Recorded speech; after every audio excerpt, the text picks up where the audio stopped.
ठेवावा. यामध्ये एक संजीवनी बोध,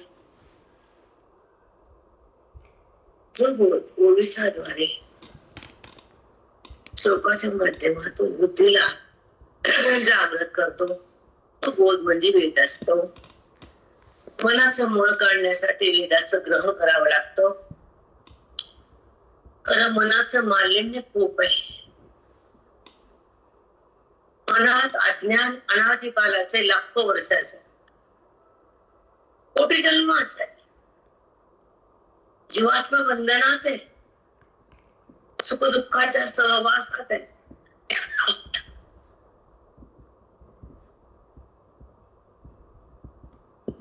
जे भौतिक सुख आहे त्याची लालसा आहे बुद्धीला. आत्मिक सुख नाही माहित मनाला. आत्मिक सुख म्हणजे खरं, आणि खरं म्हणजे नित्य, अनित्य म्हणजे अखंड. अखंड सुख अद्वैताने मिळतं. जेव्हा मी कोण कळत,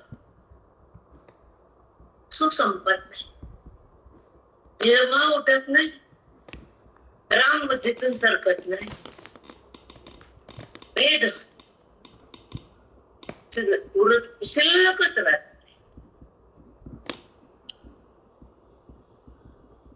भेदाची उत्पत्ती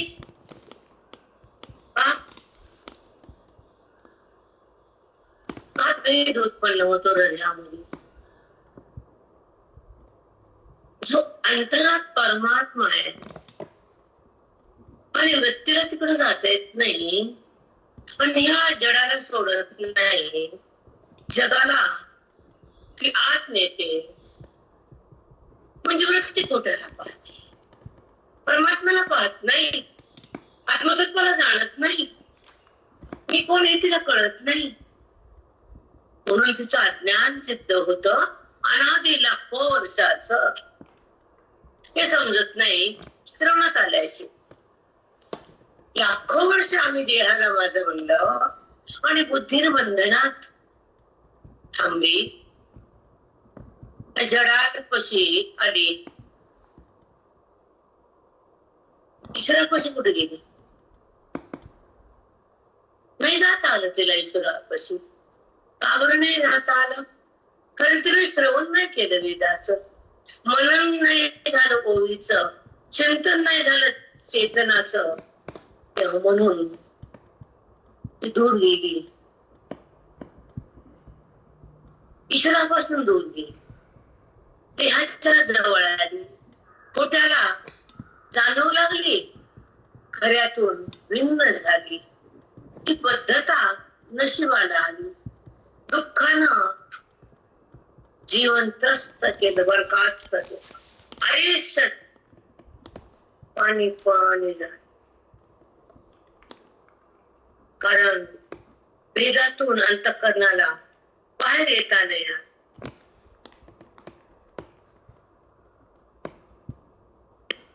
हा भेद बुद्धीत आहे, नाम जीवाला आहे. हा भेद अनाधिकारचा आहे. जन्म मृत्यूला कारणीभूत हा भेद आहे. मृत्यू थांबतो तो अभेद आहे. मी कोण कळून देतो तो भेद आहे. स्वरूपाची प्राप्ती तो मोक्ष आहे. अज्ञानाची निवृत्ती तो ज्ञानाचा कक्ष आहे.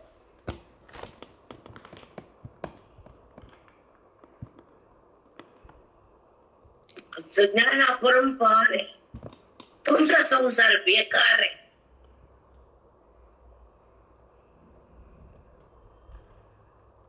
म्हणून जीवाचे हाल आहे.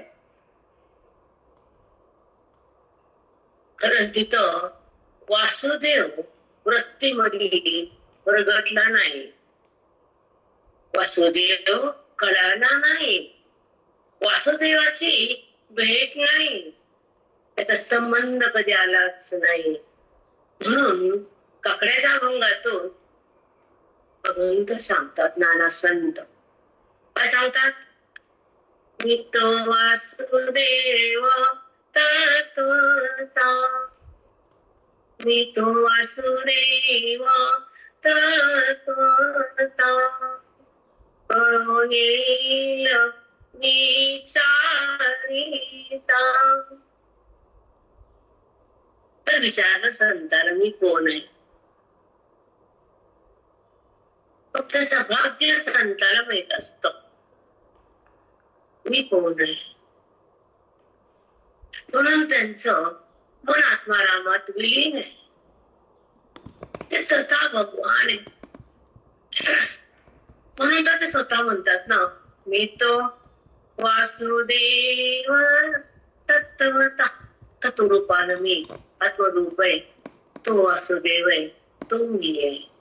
ते मी नाही. अनात्म पदार्थाला माझी बुद्धी शिवत नाही, त्या खोट्याला ते माझं म्हणत नाही, जगाला ती चित्ता धरत नाही, ईशापस्थितीत जात नाही, भगवंतापासून अलग होत नाही, तो वासुदेव.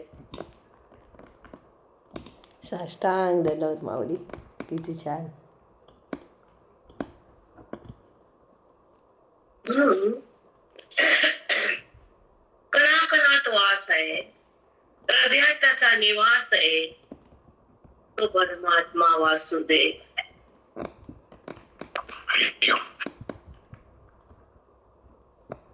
म्हणून पांडुरंग हरी वासुदेव हरी, पांडुरंग हरी वासुदेव,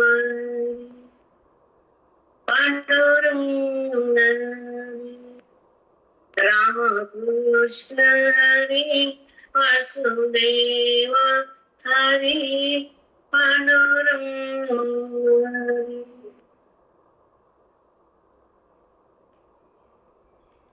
जो कणाकणात आहे, जो मनामनात आहे, तो विठेवर आहे.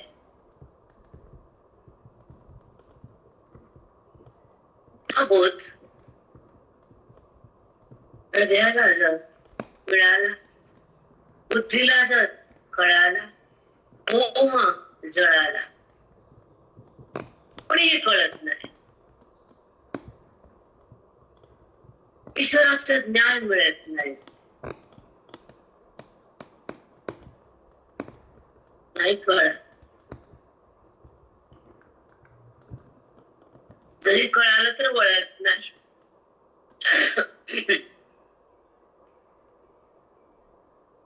नुसतं ऐकून कळून फायदा नाही. तो बोध नांदला पाहिजे. प्रत्येक हरीला धरलं पाहिजे, जसं तिनं देहाला धरलेलं.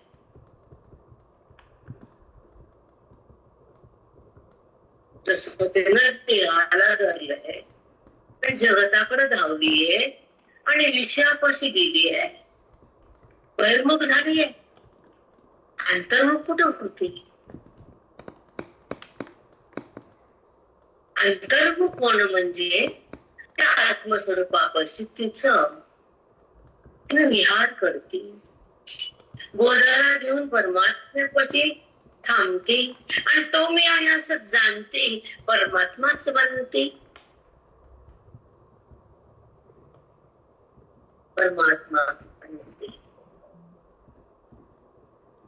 ची वृत्ती बोधात, वेदात, माझ्या माऊलीच्या ओवीत, श्लोकाच्या कुशीत जाते बुद्धी.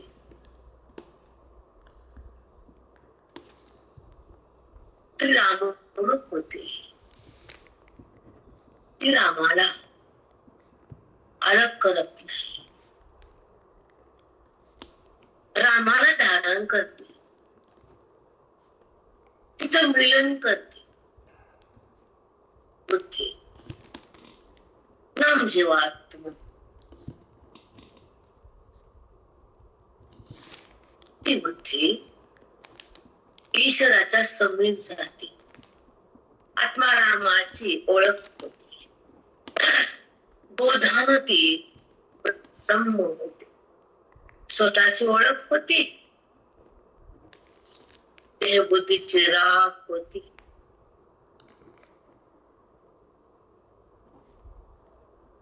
आत्मस्थिती भोगता येते, अंतरातल्या हरीला पाहता येतं ते ज्ञानानं, हरी होता येतं मोक्षानं, हरी कळतो ओळीनं, हरी मिळतो संतानं, आणि तो प्रगटतो वेदानं, त्याची अनुभूती तुमच्या अधिकारानं, त्याची प्राप्ती श्रवणाच्या भक्तीनं, जीवन मुक्ती संताच्या संगतीनं, बोधाची संपत्ती तुमच्या आयुष्याच्या तपान.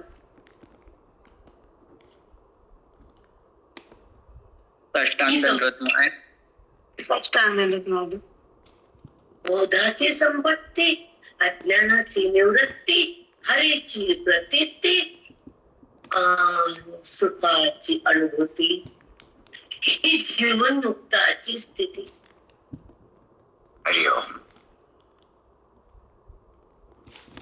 जीवनमुक्त महात्मा ज्ञानमयी असतो, तो ओळीसोबत असतो ना माऊली सोबत, न जगासोबत, न देहासोबत, न नात्यासोबत.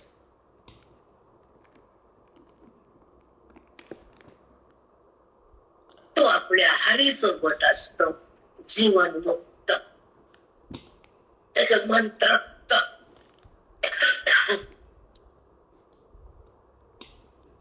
का तृप्त असतो, कसा तृप्त होतो, कारण तो अज्ञानातून बाहेर येतो. तो ओळीचं ज्ञान प्राशन करतो,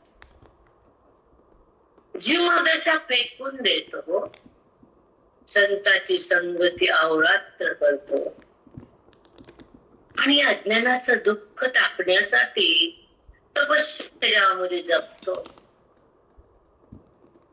जे अज्ञान अग्नीसारखं रोज भस्म करत, जाळत, रोज मनाला पोळत अज्ञान.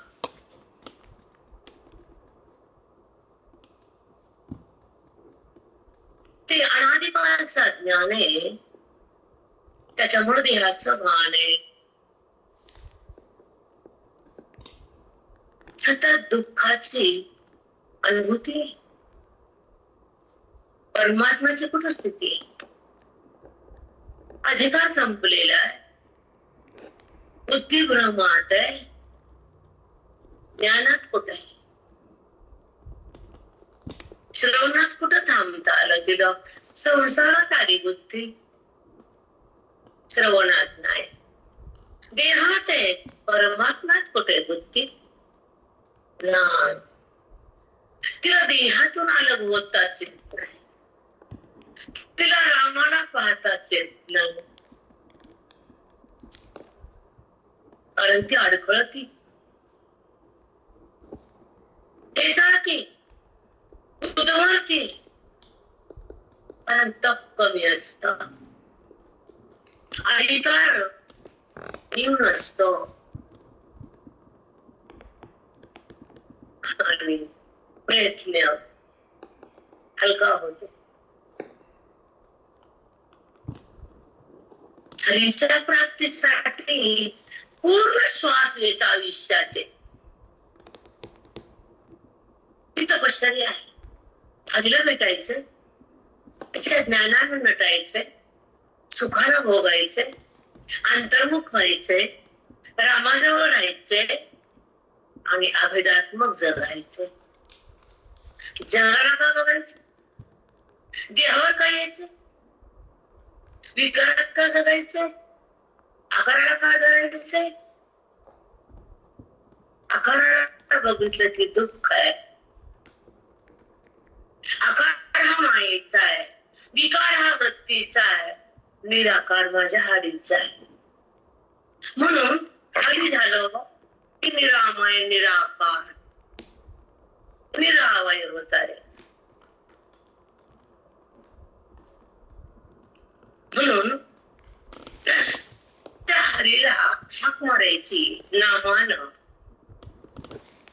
प्रेमानं, श्रद्धेनं, ओळखायचं ज्ञानानं, त्याला प्राप्त करायचं वेदानं, त्याला हृदयात प्रगट करायचं संताच्या संगतीनं, त्याचा संबंध भोगायचा वेदाच्या शक्तीनं, हृदयाच्या भक्तीनं, आयुष्याच्या टपानं त्याला भेटायचं हरिला.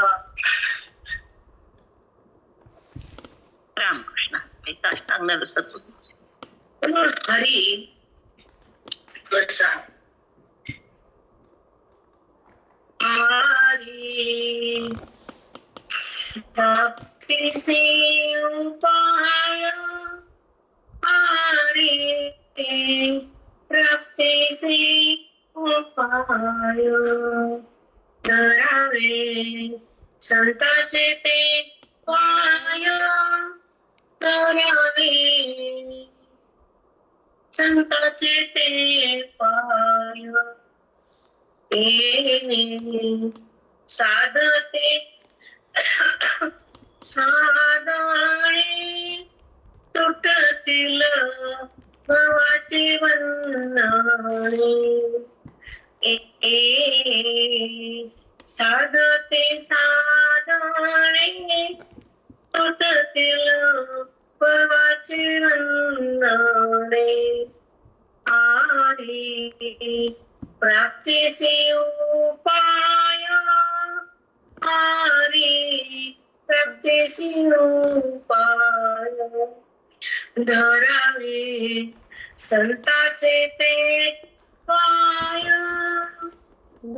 धरावे संताचे ते पाय.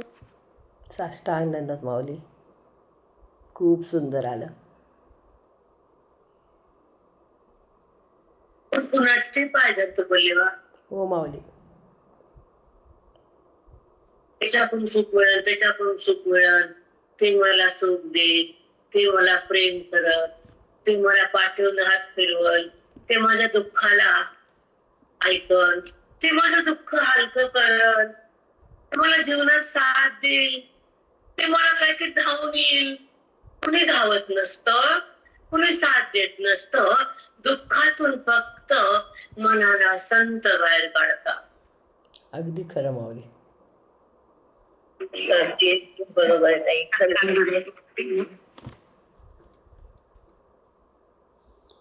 दुःख समाप्त होत संताच्या कृपेनं, अदृष्ट थांबत श्रवणाच्या शक्तीनं, मन भगवंतात येत संताच्या छायेनं, सावलीनं प्रेमाचं. संत साधकाला हरीकडे घेऊन जातात, हरीचे दर्शन करून देतात.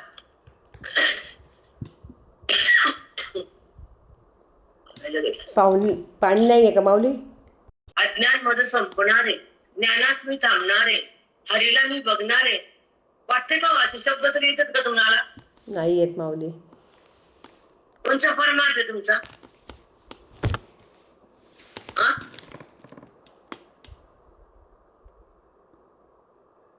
मृत्यू ताटाले ना, बघतात ना सगळ्याचे. हो माऊली. जवळजवळ ना सगळं पाठवू पाठवू आले की नाही? हो माऊली. तिचंच नाव माया आहे, तरी पण सावध होत नाही बाई. खरं. तिचंच नाव माया, आणि त्याचा नाश होतो हे ब्रह्मज्ञान.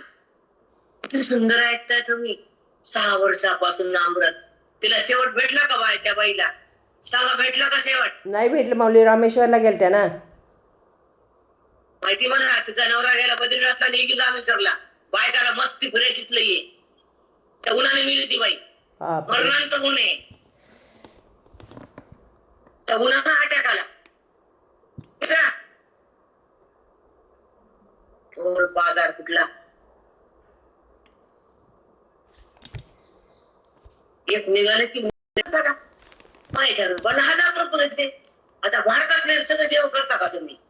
नाही माऊली. जमतंय नाही. काय कमाले. अनुवाद येत नाही, ओवी कळत नाही, मी कोण समजत नाही, अनुभूतीत राहता येत नाही, ज्ञान संपत्ती भोगता येत नाही, बहिरंग सोडता येत नाही. हो माऊली. फक्त बहिरंग नाही सुटत. अधिकारच नसतो ना, मेलेला अधिकार. ज्याला जीवनमुक्तीचं, तुम्ही सांगा, मी आता एवढे वाक्य बोलले 50-100, एक तुम्हाला सांगता आता? नाही माऊली. किती लिहून झालं तुमचं? आहे का प्रेरणा? गेली अजून वाद कुठं? आहे नाही माऊली, खरंच नाही. मी सांगितलेलं आहे की नाही? हॅलो, आहे माऊली. टिकून राहायचे 8 दिवस, पुन्हा हिंड. कुठे हिंड असते? धोंडा संपला हिंड. हो माऊली. तू सांग प्रेरणा, हे जे वाक्य निघाले सोपे थे? नाही नाही माऊली. नाही माऊली, खरंच चुकी नाही. रिपीट सांगा म्हणलं तर ऐकून पण सांगता येत नाही. एवढं गुह्य ज्ञान घेता, तोंड कुठे बी घालता, पट करून घालतो. तर माऊली ज्ञानोबा 91 मध्ये काय सांगतात? येथे जीवे जरी राहान, तरी हेच तीर होवा, ना तरी पाट मिसे तिंबाल जीवच जरी, ना तरी पाट मिसे तिंबाल जीवच जरी. पाट मिसे, ज्या गीतेचं पठण वाणीनं करतो, वाचन करतो, तर तुमची जीभ त्या श्लोकानं ओली होती गोदानं. तेवढं तुमचं भाग्य. तुम्हाला हरी तुमच्याकडे येईल, यमाकडे जाऊ देणार नाही. तुमची क्यू तर नाही, कारण तुम्ही गीता हातात घेतली, तुम्ही ओवीला जीव लावला, तुम्ही ज्ञानेश्वरची सेवा केली, श्रद्धेनं मनातून मुक्तीसाठी केली. म्हणून माऊली सांगतात शेवटच्या वाक्यात, ऐका, ना तरी पाठ मिसे तिंबाल जीवची जरी. पाठ मिसे, त्याचा पाठ केला, वाचन केलं, आणि त्या स्वरानं, त्या शब्दानं जीभ ओली झाली, तर तुमचं पाप जाते. आणि काही जन्म जाऊन मग तुम्हाला तो जवळ घेतो. नंतर काय काळ जातो, नंतर जन्म येतो मनुष्याचा, पुन्हा सत्संग होतो, पुन्हा तो संतांसोबत राहतो, वेदाचा अभ्यास होतो, अज्ञानाला सोडून देतो, आणि आयुष्याचं तप करतो, आणि स्वरूपामध्ये प्रवेश करतो. तो महात्मा हरिरूप बनतो. साष्टांग दंडवत. साष्टांग दंडवत माऊली. किती सुंदर सांगितलं. ओवीमध्ये फार रहस्य दडलेले. जीवची तिंबाल मला कळत नव्हतं, मला जाऊ द्या. पाठ मिशे तिंबाल जीवची जरी, मला तिथे बसल्यावर तिंबाला फिंबाला मला कळत जातो. आणि काय थोडी तयारी केली, दिवस गेला माझा. आणि बाहेर गेले, घरी आले 7, 7:30, 8 वाजता आले. ते फुलं वगैरे मिळाले, रात्री 8 वाजता आले घरी. मी फिरले, पण काम होते, माझे काम केले, माझ्या फ्रेंडकडे पण गेले. काही अभ्यास नाही झाला माझा. म्हणून थोडस बघितलं गावतं, जे होईल ते होईल, नाही घाबरायचं. तो आहे माझ्यासोबत, परमात्मा माझा माऊली. तो कशाला मला अडकू देईल? मला इथपर्यंत आणलंय, थोडक्यासाठी कशाला ढकलून देईल? मला नाही ढकललं, बघून तर नाही ढकलत. संत तर कधीच ढकलत नाहीत. बाकीच्याचा भरोसा नाही, कुणावर विश्वास ठेवायचा नाही, आणि कुणाला माझं सुद्धा म्हणायचं उरलं नाही आता. कारण तो माझा आहे ना, तो माझ्यात आहे ना, तोच मी आहे ना. तर व्यक्तीला पुढे जाऊ द्यायचं नाही, तर कुणाला शिवू द्यायचं नाही, माझे पण जडास होऊ द्यायचं नाही. आणि ती व्यक्ती ईश्वरापासून अलग राहत नाही. तो परमात्मा, तो ज्ञानी, तो योगी, तो आपल्या महिमेत असतो. तो ज्ञानाची सिद्धता भोगतो, अज्ञानाचं समाप्त होतं, जीवनमुक्तीचा लाभ घेतो, ईश्वराच्या समीप राहतो, आणि त्याचं ऐक्य घेऊन देहाला सोडून आपल्या आपल्या आनंदात विराजमान होतो. जीवनमुक्ताचा देह कधीच पडलेला असतो. हो माऊली. साष्टांग दंडवत, साष्टांग. त्याच्यामुळे ते देह संबंधित असते, भगवंताच्या सोबत असते. ऐक्याचा अनुभव असतो, वेदाचा रस असतो, ज्ञानाचा कस असतो आणि त्या आत्म्याचा अनुभव अंतरात सतत असतो. देह बुद्धीचा पाठ असतो, परंतु देहातून अलग असतो. देह त्याचा कधीच पडलेला असतो, त्याच्यासोबत रिद्धी सिद्धी असतात, त्याच्यासोबत हरी असतो, त्याच्यासोबत ओळी असती, त्याच्यासोबत आत्मसुख असतं. तो देहात कधीच नसतो, कधीही नसतो. हा बेटा, आज तुम्हाला गाभा देऊन टाकला, हे आंधी सांगायचं होतं, पण राहत नाही आईला. एक हात एक हात एक हात होत आहे. मला तुम्हाला हे तर सांगायचंच नव्हतं जीवनमुक्ताची स्थिती, पण ते थांबत नाही ना रे. बाहेर उचळ्या मारत. आईचा पाना मांडीवर बाळाला की बाहेर येतो, थांबत नाही तो. कारण मांडीवर बाळ आहे ना, तर पाना आपोआप बाहेर आला. तर मांडीला बाळाचा स्पर्श झाला. हो माऊली, साष्टांग दंडवत. तसं बुद्धीला बोधाला बोधाचा पाना गुरुनं दिला, आत्म साक्षात्कार केला. हरी म्हणते त्या हृदयाला.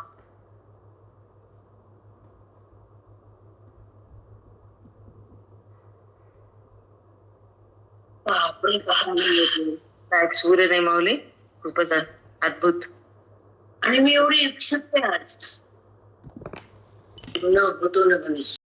संतावर विश्वास आहे, ओळखीवर प्रेम आहे, अंतःकरणात ज्ञान आहे, ही संताची खूण आहे, मी भगवान आहे. खरंच आहे माऊली, खरंच आहे. साष्टांग दंडवत माऊली. खरंच आहे. न बोलवता लेखी येतात तुमच्याकडे, न बोलवता धोंड्याला लेखी येतात. धोंड्याला काढायला पांडुरंग आले आणि बुद्धीतला देण्याचा फाटा काढायला माझे गुरुजी आले. हो माऊली. आणि गुरुजींना मला तुम्ही दिले तेवढे, तुझ्या मनात मी अवलोकन करते. इथे म्हणजे कुठं? माऊलीच्या ओळीत, गीतेच्या श्लोकात, बुद्धी येते जरी नाल. म्हणजे जेव्हा अंगाचा मोळ असतो, घाम असतो, वास असतो, तर ते पाण्याने धुवून जातो आणि वास संपतो. पण इथं बोधाचा वास येतो बुद्धीला, ते ज्ञानाच्या पाण्याने नाती गंगेत, ज्ञानाच्या गंगेत. तर बोधाचा वास येतो, आत्मरूपाचा सहवास येतो आणि परमेश्वर प्रगटतो ते ज्ञान गंगेत.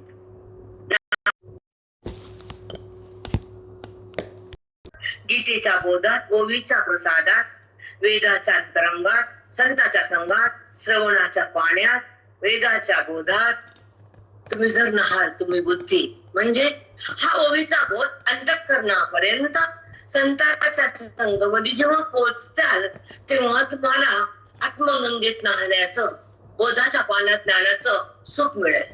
आणि तो बोध अंतःकरणापर्यंत पोहोचेल, तेव्हाच तुम्ही नहाल. तोपर्यंत साष्टांग दंडवत. किती काय रूपक केले कळत नाही, बुद्धीच्या बाहेरचं आहे. सांगता येईल तर मला का? खरे तर माझा पुढचा अभ्यास असतो आधी. इथे जरी नहाल, आता कसं नहाल म्हणजे अंगावर डोक्यावर पाणी घेतली की नहात म्हणतो, खांद्यावर गेले की आंघोळ म्हणतो. आता नहाल कसं लावू मी? मग हे लावलं गेलं की वेदाची गंगा बुद्धीच्या द्वारे श्रवणाच्या माध्यमातून जो बोध अंतःकरणात पोहोचतो, तर ते अंतःकरण म्हणजे मधलं मन त्या बोधात नाहता आंघोळ करतं आणि वेदाला पाहतं, ईश्वर सन्मुख होतं, आत्माराम रूप होतं आणि मी स्वरूप आहे हे कळतं. त्याला म्हणतात नहाल. साष्टांग दंडवत माऊली. तुम्ही सांगा, ऐका बोलू नका प्लीज. ही बोधाची गंगा श्रवणाच्या माध्यमातून इथं आली, इथं अज्ञान होतं, मन होतं, बुद्धी होती, अंतःकरण होतं. ते मन नाहते, देह नाहत नाही. देह नाहतं गंगेत, पाप जातं. मन नाहतं, अज्ञान जात. दोन म्हणतात साष्टांगानं ती तदनपि गंगा ती देहाचं पाप काढते आणि मन जेव्हा बोधाच्या गंगेत नातं गीतेच्या प्रवाहात येतं, ओवीच्या तीर्थात जात, तिथं ते नाहत, तिचं अज्ञान जात, तेव्हा ते राम होत. मनानं नाहणं बोधातलं वेगळं, देहानं नातं गंगेतलं वेगळं. आम्ही बहिरंगाला कधी सोडलंय? आम्ही तर नालो बोधात, वेदात, गीतेत. आम्हाला हे नाहणं कसं नाहता? हो माऊली. कुत्र्यासारखं पळायचं माऊली. काय मनानं नाहावं का देहानं? आधी देहानं नाहीलं, आता मनानं नाहायचं. त्या चिपड्याला नाकाच येत नाही म्हणून मरतात कुठं. खरंय माऊली. ह्या देहाचं पाप जाणं वेगळं, अज्ञान गेलं की पाप जातच. परत नाही जातं माऊली, अगदी खरंय. कळतं का मन नाहावं का देहानं नाहावं? मूर्ख बायकाला कळतं का? नाही कळत माऊली. म्हणून मरतात कुठं बी बहिरंगात. आम्ही ज्ञान तीर्थात नाहतो. जे ज्ञान तीर्थी नाहले ते पूर्णता होऊन गेले. हो माऊली. कळालं? हो माऊली. चला मला जायचं गुरुकडे माझ्या. हो माऊली. कालपासून तयारी करते. तर हॅलो बोलले राम राम.